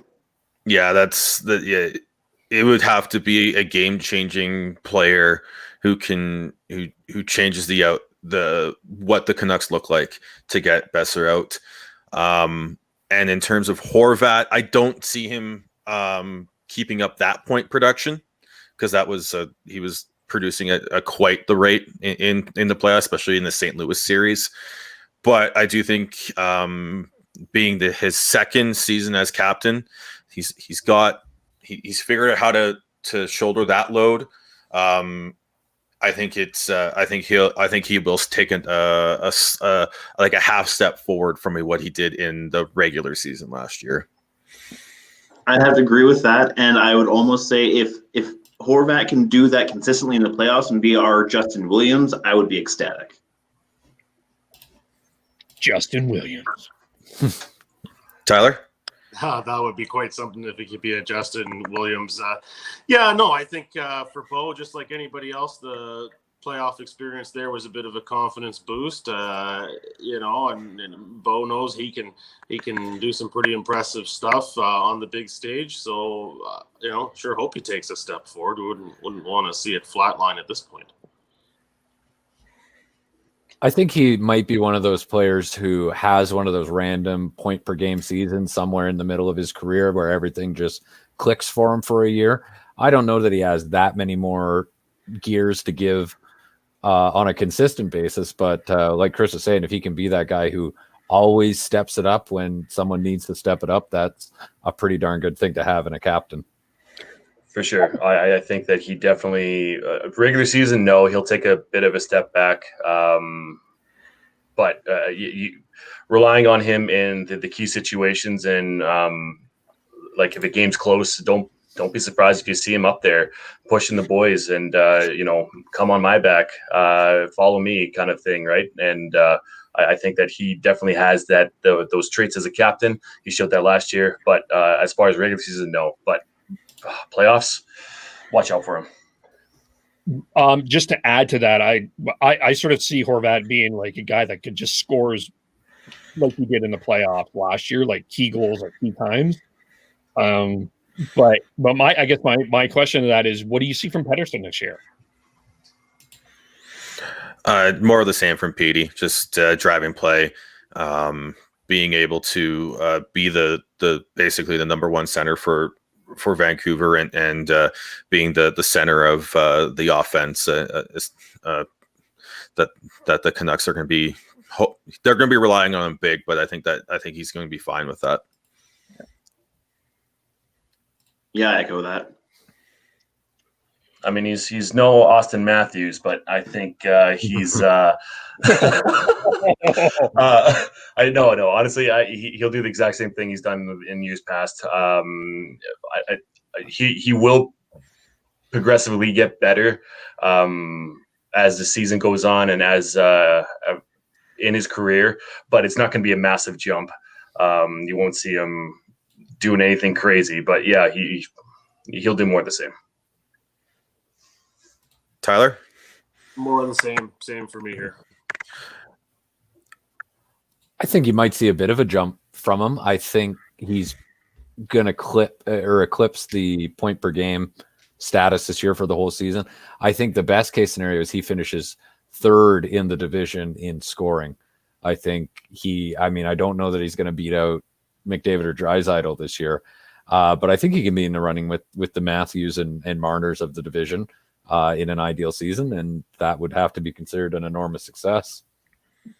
The one thing I'm hoping to see from him is some more two-way development. He's got the work ethic to do it. He's someone that will throw his body in harm's way to make a play. But if we can see some more development that way, that will go huge. And I think it's not something that I think is a far-fetched idea. Yeah, I agree with Stefan. I could see top three. I'll say something, Devin. I could see us having a debate about who's better, Pettersson or Matthews. I could see that being a legitimate debate during this year. Well, yeah, definitely. I mean, Matthews' release and his shot is, I think, better than Pettersson, but Pettersson's overall game is better. Matthews will be playing some penalty kill minutes, so yeah, you definitely can have that. We can have that debate later on in the season for sure. Matthews penalty killing. I'm looking forward to that. Okay, expectations. Are the Canucks a playoff team? We'll start with Tyler. Unmute. Oh, sorry, Tyler. Go start again. Yeah, thanks, Sean. I think that they are, but probably no higher than third or fourth. I can't see them being right at the top there. The one thing I want to say about this is, playing 6 other teams over and over again for 56 games, and it'll be exciting at first, but I think it'll become a little lackluster as we get into it. But I'm a little concerned because last year's Canucks record against the other Canadian teams, I think each team was either 500 or below 500 head to head. So the Canucks have their work cut out for them. Chris? It'll be interesting for sure. I probably would agree with Tyler in the sense that I'd probably play some maybe third at best, but most likely fourth. Kind of a little bit better than last year. Like they're just basically a playoff bubble team, just maybe a half step ahead. Stefan? I agree. I think third is definitely within reach. The Leafs are at this juncture a clear step ahead, I would say. The Flames are going to be better on just the merit of Markstrom, so long as he can stay. I mean, we all know about Markstrom. He can pull a team into the playoffs by himself. Edmonton is a team I think that will take a clear step back this year without Klefblom for the entire year, and I think with a condensed schedule, Koskinen and Smith are a ticking time bomb that's eventually going to go off, and not in a way that Edmonton people like. Ottawa is going to be a pain in the ass to play, but not really a factor. Montreal is kind of the real question mark in the division. I don't think anyone knows what to expect out of them. And then Winnipeg's in a similar kind of transition phase where I think they're more on the downside than they are on the upside. So I could see the Canucks finishing in third with Toronto and Calgary. Edmonton is going to be in there. I could also see them finishing sixth it's luck is going to be more of a factor this year than ever before, whether it comes to just puck luck or injuries or whatever. Reffing is always a factor here in Vancouver, or at least we like to think it is. So I think we have Tyler to calm us down. Yeah, calm Sean down, actually, to correct us. Be in the Calm same Sean down. Yeah, I think that it'll be close. I don't think there's going to be that much separation between 1 and 4, maybe even 5. There's so much up in the air. My biggest question mark within this division is Montreal, just because they have the depth on defense. They have Carey Price. They have Jake Allen backing up. They have all these question marks up front. Whether or not Josh Anderson's going to be a good player for them, who the hell knows? And I mean, Tyler Toffoli's on that team too. So I think that they're the biggest question mark, whether or not they're going to be amazing or just mediocre. But as far as the Canucks go, I think they could be their peak would be second, but yeah, they could be 5th or 6th. I'm going to actually. Sorry, go ahead, Sean. I have the Canucks in the playoffs. It's been interesting doing all these team previews. I've gotten a little more to be able to the deep dive into all this. We haven't done the Leafs or the Jets yet, but from what based on how my opinions have changed since we've done this is quite interesting. I had Montreal pretty high when I first started, but the more we dug into it, it all comes down to that center depth with Montreal. And I don't know that you can rely on both Suzuki and Kotkaniemi to take that next step and be able to drive the play that they're going to need to do for that. As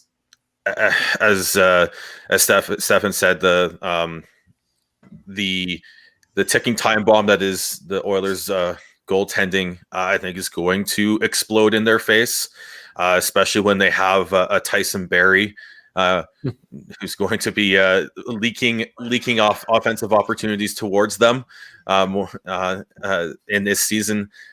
So the way I look at it is the Canucks have have a very good 1-2 punch up the middle. They've got a franchise level defenseman in Hughes to drive play, and the addition of Schmidt's going to help that as well. And if they get 80% of what Markstrom brought to them in net between Demko and Holtby, I can see them pushing not only for second. I could see them pushing for first if everything goes right. I don't see Toronto as a clear step ahead. I see them as a half step ahead of everyone else. But as said multiple times by multiple people here, they could finish 5th or 6th and out of the playoffs as well. But I have them battling for 2nd and 3rd. To quote the NHL network preview that I watched a couple days ago, all 6 of these teams in the top 6 of the 7 could be separated by like 8 points or less. Like, this really just could be a crapshoot, a logjam, whatever term you want to use. I honestly think that there's not going to be a whole lot separating a lot of these teams. I think that the two factors that play into this is Mark Scheifele going to be healthy? I mean, yes, it's been a long time since he played. He should be healthy, but he's coming back from a pretty significant injury. I think the Oilers YYC podcast is completely underestimating Winnipeg there. I don't have Vancouver in the playoffs. At this point, I have them 5th. I think that they battle.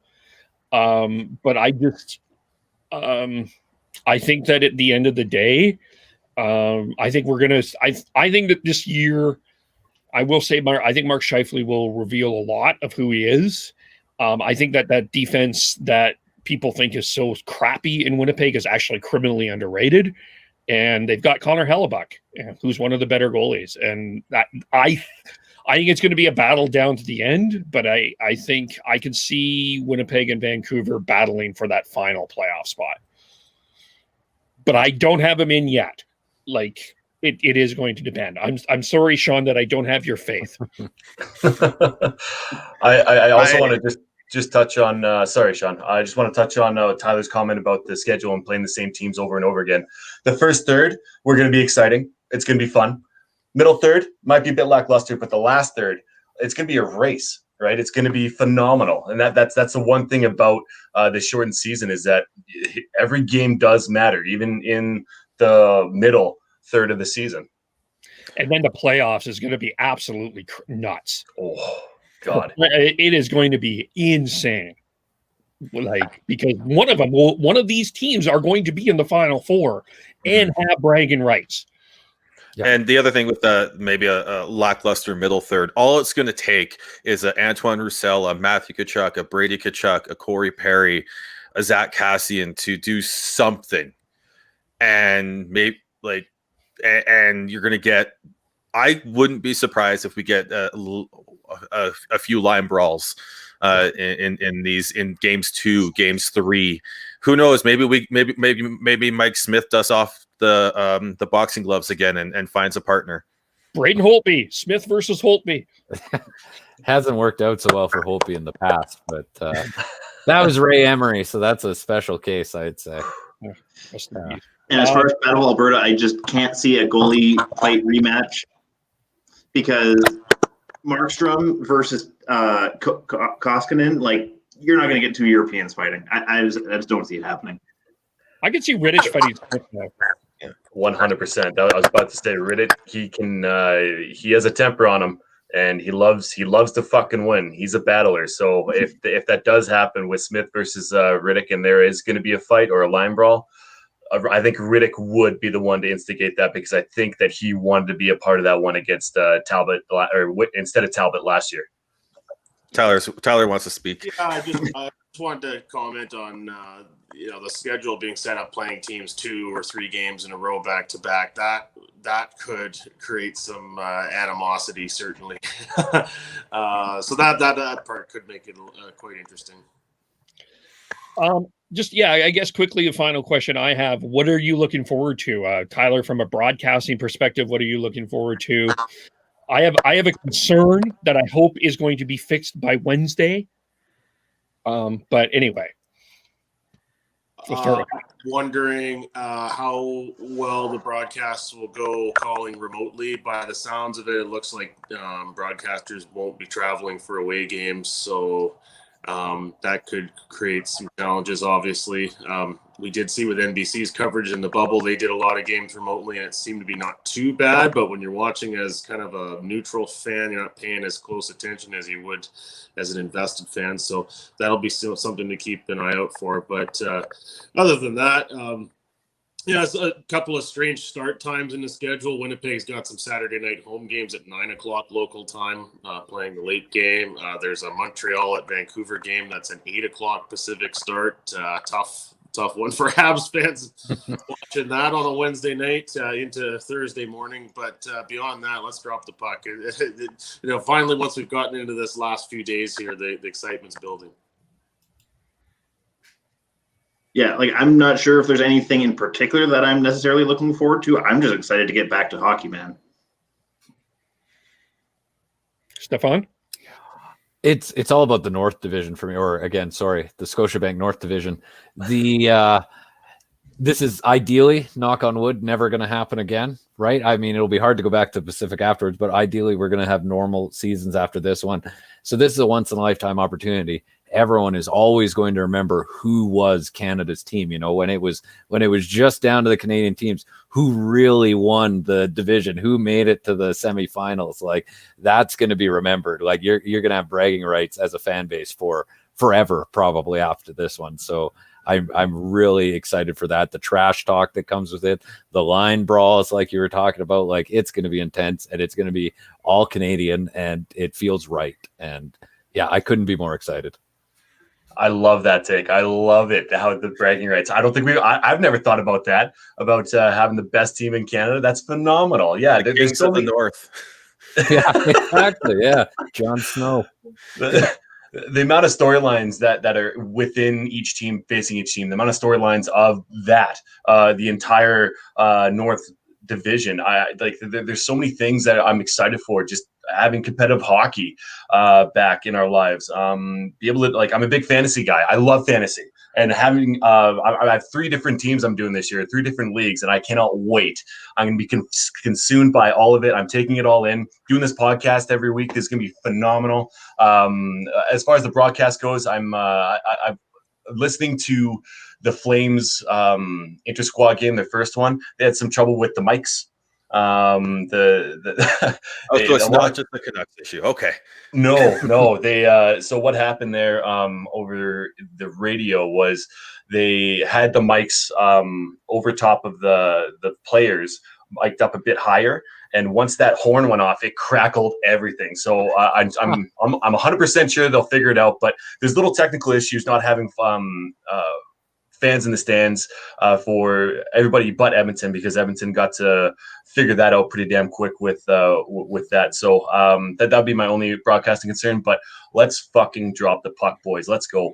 Edmonton and Toronto have a bit of a head start in terms of that and setting up their arenas. But yeah, I'm looking forward to seeing what they do. Beam me up, Ron. I want to see some of that stuff from Sportsnet. That was awesome. That was a great addition to TSN's coverage of the World Juniors. Being able to have a bit of a hologram or video imposed to make it look less Zoom, like a video conferencing. I liked that. I echo a lot of the sentiments that Devin had there. Just excited to see things going. I know Heidi's really excited to have things start up and have some Flames games to watch. Next Saturday we got Calgary versus Vancouver to start things off, and that's going to be an absolute blast. We're already planning on all our homemade appetizers because you can't go out to a pub to watch it, unfortunately, here. But yeah, just really looking forward to digging my teeth into it and beating Devin and Chris in Devin's hockey pool. Oh, by the way, I want to be in your hockey pool. Here's a few things I'm looking for here. Okay. I am concerned. I'm sure they're going to rectify this by Wednesday, but Sportsnet advertisement has no Kevin Bieksa anywhere in that. I'm sure they're going to fix that. They've got to fix that. That Kevin Bieksa, a full season with Kevin Bieksa in the role that he was on last year is a must. That has to happen. And I think the other thing is I'm looking forward. This is going to sound a little political, but after all of the stuff that we've been through last year, with all of the change about hockey culture, I think we are going to hear from some new voices this year, and I'm really looking forward to that. I really am. I think that the days of the Steve Simmons, the Mike Milburys, even the Eric Francises, some of these old Jim Matheson, some of these old school traditional things, I think that they're going to move away, and I think we are going to hear from some new voices this year. I really hope that Sportsnet takes that step. I think if they don't, I think that that's a huge miss on their part. That's one of the things I'm really looking forward to. Other than that, I am just it's damn time to get some hockey going for sure. Yeah. Now, with that Sportsnet ad, it is there. Yeah, the lack of Kevin Bieksa is not good. We all want more. We all want more Bieksa. I believe he was spending most of his time down in California, so I don't know if he's come back up yet or if he's going to be doing it remotely. But I do foresee them having him on their broadcast. You cannot not bring him back after his performance in the playoffs. He brought fresh air into and energy into that broadcast. Yes, we're all biased as Canuck fans in wanting him back, but there was never a player more destined for a TV commentator role than Bieksa, in my opinion. He's just, like Sean said, he brings a fresh breath of air. He's able to get the guys laughing because in past years, with like Armstrong and those sort of guys, they're just too serious. They just try and stay stoic and be serious. Whereas he was cracking them up and cracking jokes. I want BX back. Yeah. But just wait till you have BX and Reeves on the panel together, because you know that's happening. Kev, you bring up a good point. Like, it's as hockey culture's changing, as we're getting more aware of some of the traditions and kind of the downsides of them too. It sounds increasingly bizarre to have guys like Matheson out here still doing the should we shame Puljujärvi out of town if he has a number that looks too much like Gretzky's if you squint. Like, it's such a bizarre take to hear in the modern discourse. It's like, man, I don't know, just some of these dinosaurs gotta evolve or move on, because it's like it's the stupidest possible take you could hear. I hope we never hear Mike Milbury again. Yeah, agreed. I honest to God, like, fuck that guy. Honestly, he can go extinct. Yeah, good take. Yeah, and a full season of Chris Cuthbert. That's right. We got a full season with him. It's probably Tyler. You're smarter than all of us on this. Cuthbert, DeBrusk in the West, Houston and Simpson the East.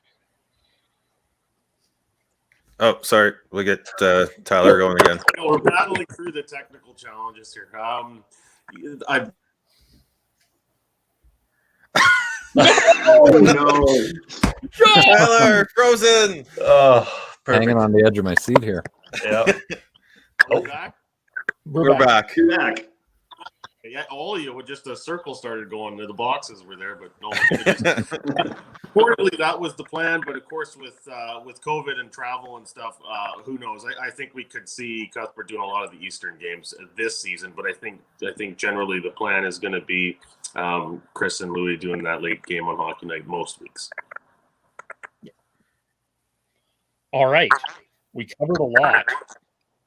So Stefan, thanks for coming on with us. How do we follow your stuff? Sorry, I missed that. What was that? How do we follow you? You can follow me on Twitter at Stefan Roget. I was lucky enough to get it without the underscore. Again, probably because it's a made-up name. And I publish all my stuff on CanucksArmy.com. So try to put up 2 or 3 things a week on there. So that's definitely a place to find me. Thanks for having me on, guys. This was an absolute hoot. Awesome.